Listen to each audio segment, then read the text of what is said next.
হিমালয়ের কোলে এক অবিস্মরণীয় অভিযানের কথা শুনবেন। হামতা পাস ট্রেকের কথা, যেখানে প্রকৃতি প্রতি পদে পদে আপনাকে মুগ্ধ করবে। কল্পনা করুন এমন একটি জায়গা যার একদিকে রয়েছে কুল্লু উপত্যকার জঙ্গল, নদী, ঝর্ণা, চারিদিকে প্রচুর ফুল আর সবুজ ভ্যালি।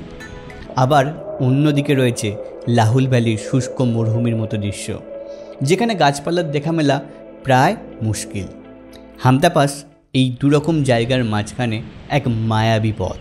হামতা পাস শুরু হয় মানালি থেকে 16 কিলোমিটার দূরে জোবরা বলে একটি জায়গা থেকে এবং শেষ হয় ছত্রু বলে লাহুল ভ্যালির একটি জায়গাতে। ট্রেক শুরু হয় সুন্দর পাহাড়ি ভ্যালির মধ্যে দিয়ে, পাহাড়ের ঢাল বেয়ে হেঁটে চলা, চারিদিকে সবুজের সমাহার আর সঙ্গে বিভিন্ন পাহাড়ি ফুল আপনার মন ভোলাবে। আপনার চলার সঙ্গী হবে সুন্দর ছোট্ট পাহাড়ি নদী আর নীল আকাশে বয়ে চলা সাদা তুলোর মতো মেঘ। রাতের আকাশের লক্ষ্য তারাদের মাঝে আপনি মাঝে মাঝে হারিয়ে যাবেন।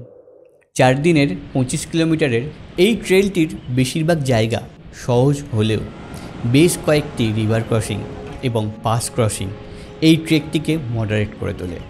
এই ট্রেকের সৌন্দর্য যেমন আপনার মন ভোলাবে, তেমনই প্রতিটা পদে আপনি আপনার নিজেকে খুঁজে পাবেন।